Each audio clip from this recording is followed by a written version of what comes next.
far. And let me say this, the State of the Union is also an important and rare moment for the American people to see what the party in office actually stands for.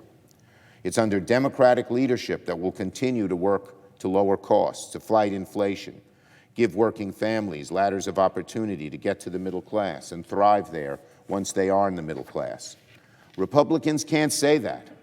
Crippled by Trump's cult of personality, beholden to corporate interests and the ultra-rich, the Republican agenda would trap Americans in a vortex of deep cynicism, issues that would not solve today's dilemmas, while they pass legislation that overwhelmingly would benefit the very few wealthy people.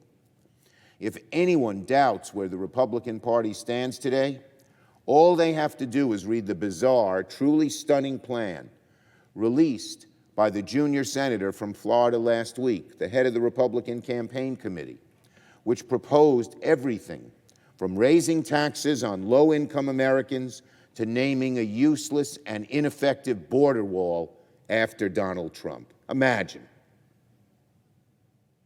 We're talking about getting back to normal and recovering from COVID and reducing costs, and they're talking about naming a border wall after Donald Trump.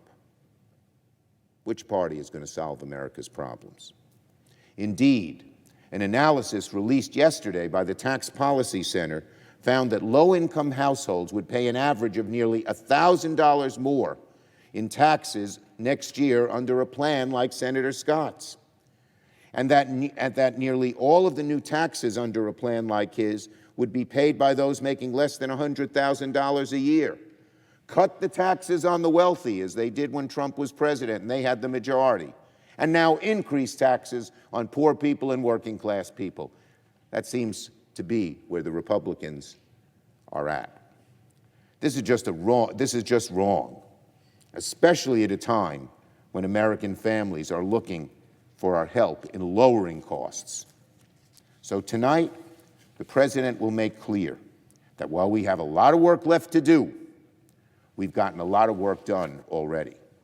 And the Democratic Senate will continue likewise to focus, working on legislation that completes our recovery from COVID and does everything we can to make sure it doesn't come back, to lower costs, to strengthen our buoyant economy, and preserve America's place as a nation of immense opportunity deep into the 21st century.